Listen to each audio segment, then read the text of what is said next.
Bonsoir à toutes, bonsoir à tous et bienvenue dans Tour d'Horizon, votre podcast hebdomadaire où l'on décrypte l'actualité nationale et internationale, toujours avec mon acolyte Badis Renissa, expert en relations internationales. Bonsoir Badis. Bonsoir Nabila, Merci d'être avec nous ce c'est soir. moi. Alors, on va démarrer avec le Conseil des ministres, le dernier en date, celui de dimanche, où le président de la République a annoncé la revalorisation des pensions de retraite. On en parlait la semaine dernière, on parlait de la revalorisation du SNMG et de l'allocation chômage, et on se disait qu'il y avait une projection sur les pensions de retraite, mais également la création de nouvelles wilayas déléguées et circonscriptions administratives.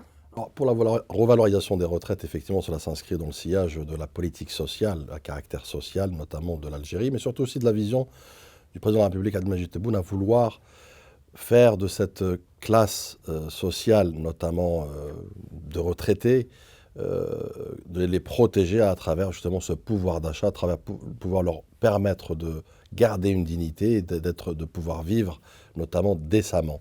Donc c'est important de le dire aujourd'hui, puisque dans d'autres pays c'est tout à fait le contraire, c'est qu'on demande aux retraités ce qu'on ne demande pas aux actifs. Donc vous voyez bien qu'il y a un paradoxe.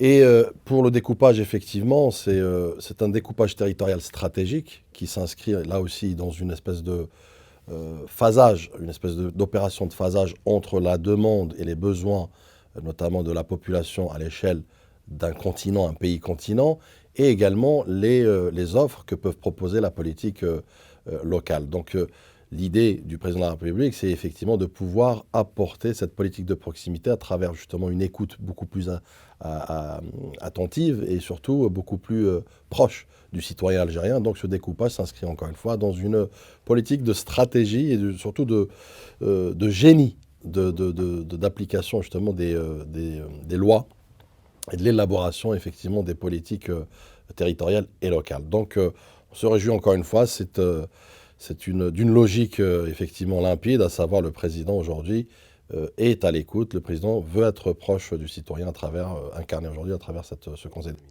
Il s'agit donc, pour résumer le propos, de soutenir les ménages et le pouvoir d'achat du citoyen. Une décision qu'on retrouve majoritairement parmi le contexte économique qu'on trouve dans la loi de finances pour 2026.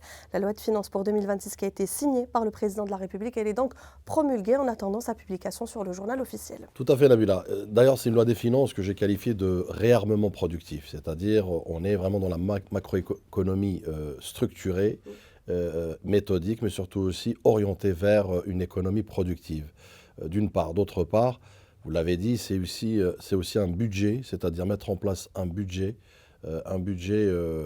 stratégique, à savoir comment donner les ambitions, les moyens de nos ambitions, à savoir comment doter et financer ces projets d'une manière encore toujours souveraine, à savoir l'Algérie, il faut comprendre qu'elle n'est pas elle n'a pas de dette extérieure, elle n'a pas de dette au sein des instances internationales, contrairement à ce que certains distillent ici et là. Et d'ailleurs, pourquoi je reviens sur la loi des finances, beaucoup de critiques, notamment d'outre-mer et d'autres pays, ont été justement lancées hostilement contre les intérêts de l'Algérie. Cette loi des finances vient encore une fois illustrer d'abord le caractère, le contrat social que porte le président de la République Depuis sa vis-à-vis de ses venue au concitoyens. pouvoir, on le précise. Exactement. Et puis surtout aussi cette volonté politique et économique à vouloir faire de l'économie algérienne une économie diversifiée, mais surtout une économie qui s'inscrit dans le temps, qui est durable. Et consolider le front interne, c'est également la doctrine du président de la République, on le sait, Badis. Le président de la République qui poursuit ses rencontres avec les partis politiques. C'est ce qu'on appelle du dialogue inclusif, mais au-delà, j'ai envie de te dire, Nabila, c'est que le président, au lendemain de son élection, veut élaborer une politique représentative. C'est ce qu'on appelle une politique participative ou une démocratie participative. Mais pour cela, on a besoin de prendre le parti comme acteur, le dialogue comme outil, et surtout la vision comme boussole. Et cela, pour pouvoir conjuguer cet agrégat d'éléments, il faut effectivement ouvrir des canaux de dialogue. Et c'est ce que fait le président de la République, et pas que avec les partis politiques. La société civile aussi n'est pas épargnée, puisque le président l'avait qualifié, rappelle-toi, de partenaire stratégique. Donc, c'est toutes les On est dans une composantes politique de concertation. de concertation, de collégialité, mais surtout aussi de vision, puisque, encore une fois, seul le citoyen peut prétendre parler en son nom, mais surtout aussi à illustrer une politique qui lui convient. Et c'est pourquoi aujourd'hui les partis politiques doivent être j'ai envie de te dire, à la hauteur, mais surtout aussi endosser cette responsabilité qui est celle, effectivement, d'être le trait d'union entre la politique nationale, entre les autorités et le citoyen. Et puis, il y a aussi un autre élément majeur, c'est la révision du code des associations et le code des partis politiques. Nous sommes, comme tu le sais très bien, à la veille d'élections législatives en Algérie. Donc la question, c'est de pouvoir justement réarmer, renforcer les partis politiques et les associations pour qu'elles puissent, encore une fois, contribuer pleinement et jouer pleinement leur rôle dans l'équation citoyenne.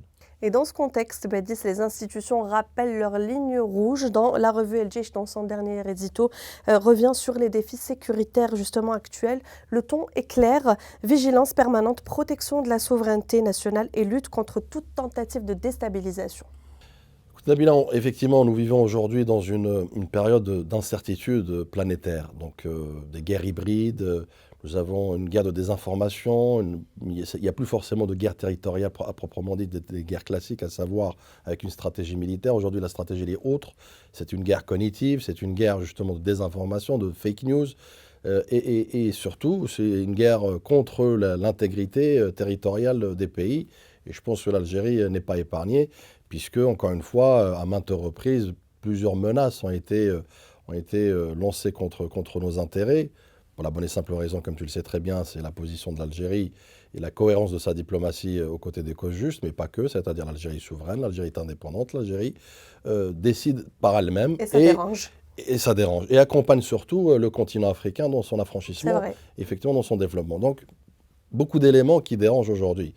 Cet édito, effectivement, est en phase avec les enjeux et les défis. C'est un rappel aussi, c'est une conscientisation, notamment du citoyen lambda, puisque c'est une affaire de tous, c'est une responsabilité de tous, de pouvoir effectivement être au devant et défendre les intérêts de notre nation, que ce soit à l'échelle de la diaspora, que ce soit à l'échelle du citoyen, que ce soit faire du fact-checking, par exemple, pour ne pas être nous-mêmes un relais de fake news contre nos propres intérêts, les intérêts de notre pays. Donc je pense que c'est un communiqué lucide, c'est un édito effectivement qui est encore une fois en adéquation avec les enjeux et les défis, et c'est un rappel à l'ordre. Et il y a eu également ce démenti concernant les informations faisant état de l'existence d'unités de mercenaires. Alors, permets-moi justement d'ouvrir une parenthèse là-dessus parce que c'est très important. Ce communiqué est un communiqué pragmatique, lucide, transparent, mais surtout aussi, encore une fois, je parle de conscientisation, c'est que s'attaquer à notre armée nationale populaire digne héritière de l'armée de libération nationale, c'est s'attaquer à l'épine dorsale de la sécurité algérienne, c'est s'attaquer à la colonne vertébrale de l'Algérie, et surtout s'attaquer à la doctrine sanctuarisée de notre armée, tout à fait vrai. À savoir pas d'interventionnisme et jamais en fait intervenir au-delà de notre territoire. Notre territoire est sacré, nous tenons à le défendre, c'est normal, c'est même une obligation, un devoir. En revanche, tu auras noté que cette fake news parlait effectivement de mercenaires, de forces armées mercenaires algériennes qui interviennent à l'étranger. Donc c'est tout à fait à l'opposé de notre doctrine, notre doxa diplomatique d'abord et doxa militaire, à savoir au contraire protéger notre territoire et être au service des autres effectivement pour une stabilité de la région. Donc ce n'est pas anodin, mais je reviens encore une fois à cette guerre hybride dans laquelle nous sommes préparés par les tragédies que nous avons vécues, le peuple algérien. Et aujourd'hui, il est ô combien important de rappeler que nous devons rester attentifs et vigilants. Et le MDN, donc le ministère de la Défense nationale, qui rappelle que l'armée nationale populaire est attachée à ses missions institutionnelles. C'est bien de le rappeler également. On passe au chapitre coopération. Cette semaine a été riche pour l'Algérie. L'Algérie qui poursuit ses échanges avec plusieurs partenaires, notamment la Tunisie, la Grèce ou encore la Slovaquie. Des relations qui dépassent le cadre protocolaire et touchent à des enjeux stratégiques, Badis. On pourra dire qu'effectivement c'est une diplomatie de la diversification en matière de partenariat stratégique. Bon, pour la Slovaquie, effectivement, et la Grèce, cela s'inscrit dans un partenariat de complémentarité avec des pays notamment occidentaux. Et avec la Tunisie, c'est d'un autre, je dirais, dans un autre cadre et un autre contexte, à savoir c'est un intérêt stratégique, une sécurité partagée, et puis surtout aussi une disponibilité de l'Algérie à aider ce pays voisin et ce pays ami avec lequel nous partageons plus que de la diplomatie, plus que de la politique, nous partageons de l'histoire et parfois même des tragédies, Saqqid Sidi Youssef. Donc voyons bien qu'effectivement il y a un ancrage historique, mais surtout un futur radieux que nous devons travailler tous ensemble. Donc la stabilité de la Tunisie est intimement liée à la stabilité de l'Algérie, la stabilité du continent et vice-versa. Donc, en revanche, ce que j'aimerais mettre en exergue, c'est aussi cette capacité de la diplomatie algérienne à avoir aujourd'hui cette aisance et cette facilité, notamment en matière de relations bilatérales avec les pays. Il est important de rappeler une chose, c'est que l'Algérie est dotée d'une diplomatie équidistante. C'est-à-dire que l'Algérie s'entend avec tout le monde, mais s'aligne avec personne. Et c'est ce qui fait sa force, c'est-à-dire elle défend ses causes juste en fonction de son ADN diplomatique et non pas en fonction des partenariats conjoncturels ou circonstanciels. Et ça, c'est important de le dire quand on voit certains pays qui ont vendu leur âme au diable. Et on parlait d'unité nationale, s'il y a bien un domaine où l'unité s'exprime naturellement en Algérie, c'est bien le sport et le football. On va parler de la liste de l'équipe nationale engagée pour la prochaine Coupe d'Afrique des Nations qui a lieu très prochainement, ce mois de décembre, qui a été dévoilée. Bédis, une sélection qui suscite attentes et débats, comme toujours. Qu'est-ce que tu en penses ? Moi, je reste persuadé que nous avons un bon effectif, nous avons un bon coach, une bonne préparation. Nous avons cette Coupe arabe, même si c'est complètement déconnecté, puisqu'on ne parle pas de la même équipe, donc c'était l'équipe A', mais là on parle de l'équipe première, même si nous avons vu que c'était aussi un vivier, notamment pour l'équipe première, puisque 4 joueurs ont été appelés dans cette feuille de match. Donc c'est beau à voir, donc c'est très bien, puisqu'il y a eu cette préparation, l'antichambre qui est la Coupe arabe. Moi, je reste convaincu que nous avons une belle équipe, nous avons du potentiel, nous avons des talents. Nous avons même des pépites, Boulbina à titre d'exemple, que j'ai agréablement découvert, mais je pense que comme plusieurs millions d'Algériens, ça augure des choses très positives, notamment pour peu que Nabila, on nous laisse jouer dans des conditions, dans un contexte favorable, puisque je rappelle que cette coupe se déroulera au Maroc.